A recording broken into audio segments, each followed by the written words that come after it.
Hi guys, welcome back to my channel. Today we're going to learn how to make these adorable Santa licenses, so stick around.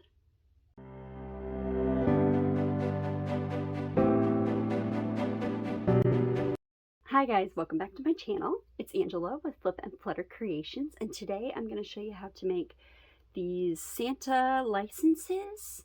So these are little metal aluminum cards that I bought off Amazon, which I'll link below. I bought them in a 50 pack for about $25, I believe. So a piece, I think I divided it out, they come to about 48 cents each. So these are just sublimated. You have to be really careful when you buy products on Amazon that you check and make sure for sublimation that you make sure that they are actually sublimatable. So make sure that you check out all of the reviews, not just what the business says about their product, because a lot of people will get the items in and then they try to sublimate them and it doesn't work. But these are great. I found these in a group and went on Amazon, checked the reviews, and ordered them. Now, they come looking kind of like this. Some of them look a little dirty, but most of them are clean. They come in a big stack. They do not have a film on them, which is very unusual for sublimation, but they are not scratched or anything like that. Like I said, some of them just have some stuff on them there. We're actually going to do several at a time. I'm going to show you how to do multiples instead of just one. Now, because I'm being kind of lazy, I didn't want to go out and start my heat press up out in the garage because my little girl's asleep. So I am actually just going to use my little Vivor handheld press that you've seen me use before. It's a 7x8. It's not super large, but it is big enough to do something like this. And I made this one earlier just by itself and it worked great. So I'm going to show you how to make multiples at once though, so that you can be very efficient.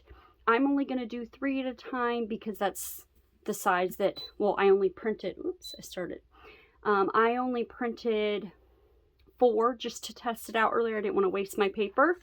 So I actually printed them. They were 4 in a row, and then the backs 4 in a row. I might be able to fill more to a page, but I was just in a hurry trying to make the file, make sure it worked. I got my file off Etsy. I'll link it down below for you. I didn't make any changes to it. Some people have.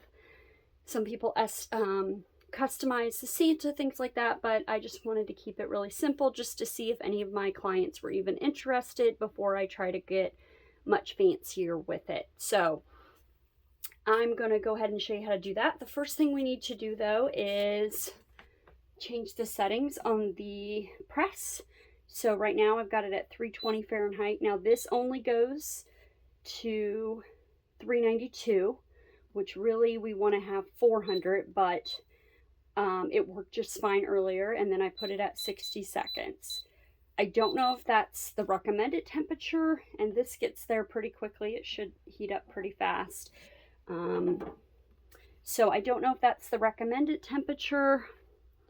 I didn't see anything on the website, but that's normally what I do my products at, 400 for 60 seconds, sometimes 385 for 60 seconds. But since I'm just using this little press and not my heat press, I figured, well, we'll just do the 392 and do it for 60 seconds and see how it goes. And it worked out just fine. So we're just going to keep it at that. Now, these are a little bit larger. I mean, these are a little bit smaller than my design, so I may adjust that when I print my next set out. But for now, I'm just letting it go around it. So what I'm going to do is I'm actually going to tape these with heat tape here. I've got my heat tape in my awesome little handy dandy tape dispenser, which I'll link all that down below. So I'm actually going to tape this right to the paper. I'm going to put my next one on and see if I can just use one piece of tape. And I'm just lining it up where at least the important stuff is there. Maybe the outline's not, but that's okay. And then I'm just going to use this piece of tape. Ta-da! Okay. Then I've got my other one. Make sure it's all clean. I could wipe it down with alcohol and all of that. but I didn't really need to earlier. It was fine. Just kind of make sure that's even. So again, you could print a whole sheet of these out. Like my press out in the garage is 15 by 15.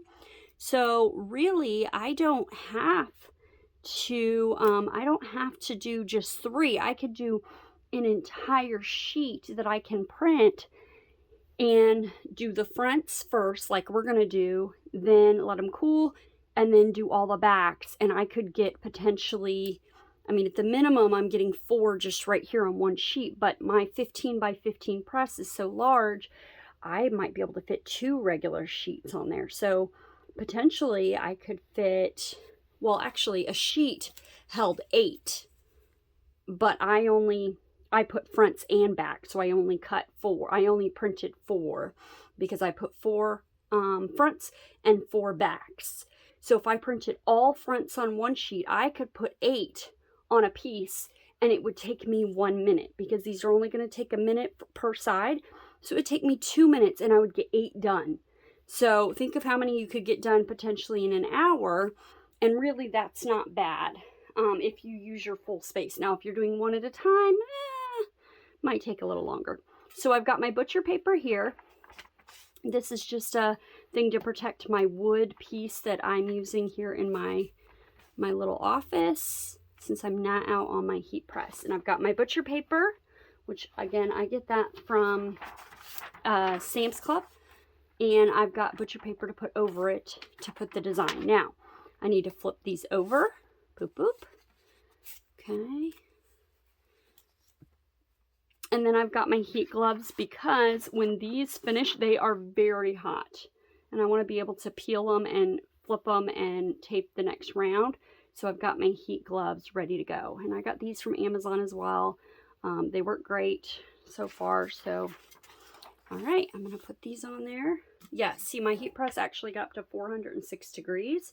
So, whew, I'm going to let it cool down a second. See if that cools it.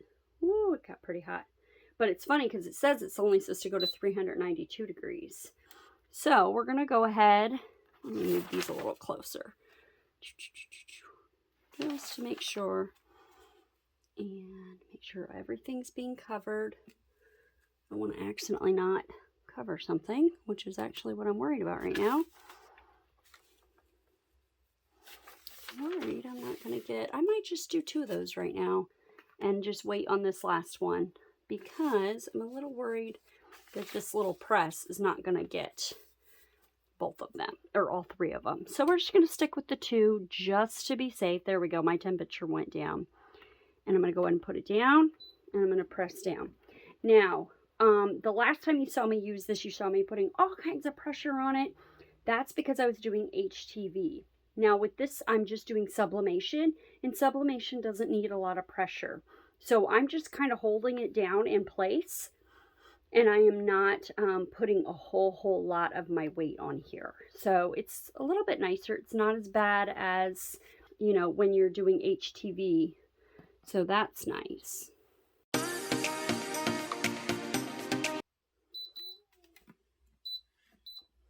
Okay, ooh, that got pretty brown. That's why we don't reuse this paper. I probably could have stopped those. That temperature kind of got a little hot. I might lower that temp next time. So actually I'm going to put both gloves on. Just want to make sure that I don't burn my fingers, because the metal. Oh, pretty. Here's that one.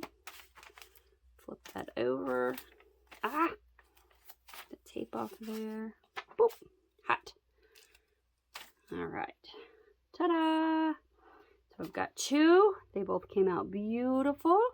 So what we have to do now is this stuff just goes in the trash, because you can see where all of the inks kind of blew out. We don't want to reuse that. And I don't know if this is going to be affected, but I don't really use this very often, so I have another one. All right, so I have a fresh sheet. I'm going to take these, and now I need to tape them. Let's see if they're cool enough. Now I've got the backs.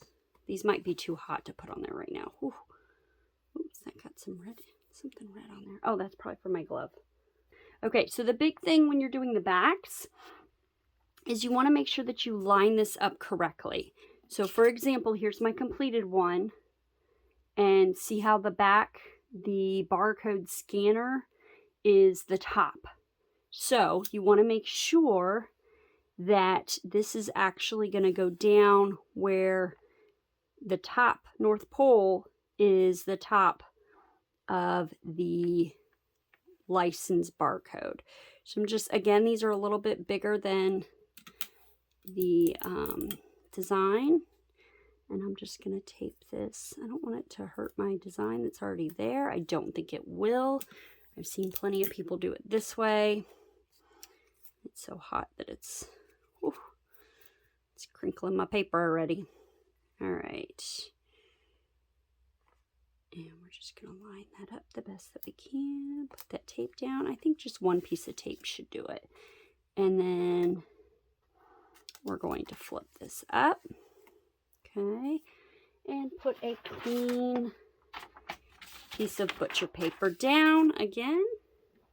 And again, it kind of went a little higher temp than I would have liked. So I'm just going to kind of let it cool down for a second. Still a little higher. It's going down though. Whew, that got really high. So I'm just going to kind of let it play because it should cool down as it. Oh, there we go. Okay, that's better. All right, ready? And here we go.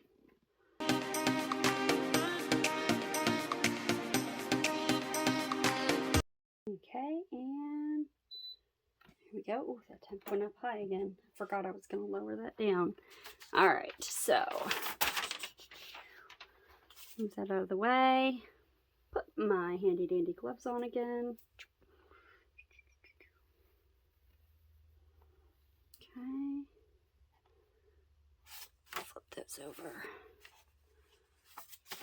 Whew. Ha. Make sure that didn't hurt the front. Nope, it didn't. Whew. I can feel that through my gloves. Whew. Okay, that looks good. Yay! Now let me move those out of the way. These heat gloves are your friend, especially with these things that are metal. So I'm going to flip one this way and leave one this way. Now you've got your handy dandy North Pole Santa licenses that that you can drop on Christmas for your kiddos to still kind of believe in the magic that is Santa Claus. So if you want to take a look, there are all different versions of these. They have designs that are for the Tooth Fairy or oh, I'm trying to think. There's like the Tooth Fairy, there's Santa, there's elves. You could even, I've heard people, they customize it, and instead of being Santa Claus, they put a picture of the elf on the shelf, and the people will send them a picture of their elf and their elf's name, and they'll customize it with their customer's elf on the shelf so that it's specific to their family. I think that's really cute. I'm going to do an elf on the shelf for my little one this year, I think. So that might be kind of fun. I might have to try that out. But I think these are really cute. If you have a business and you actually make these for sale, oh, they're still pretty hot. Then what I'm doing is my decision was to sell them for $6 plus tax and shipping. Just to be able to cover my cost and things like that. So there you go. Simple, something they can save each year. Drop the Santa, and it does say, like this design says, gives all the different things that Santa's allowed to do. One thing that's really cute that I've seen is where the parents might have their child, like when they find it, that he dropped it, then the parents will have him mail it back to Santa at the North Pole. So that might be kind of fun. You could bring in some literacy strategies there by having them write a letter, and they could also thank Santa for all the gifts if you are a family that does Santa Claus. So there you go. So now you guys know how to make these adorable Santa licenses that are going all around, and you can start making some of these in time for Christmas. Hopefully this video was helpful for you. If so, don't forget to give it a thumbs up, and don't forget to hit that subscribe button and ring the bell so you can be notified the next time I post a tutorial. Thanks for swinging by my channel. Bye!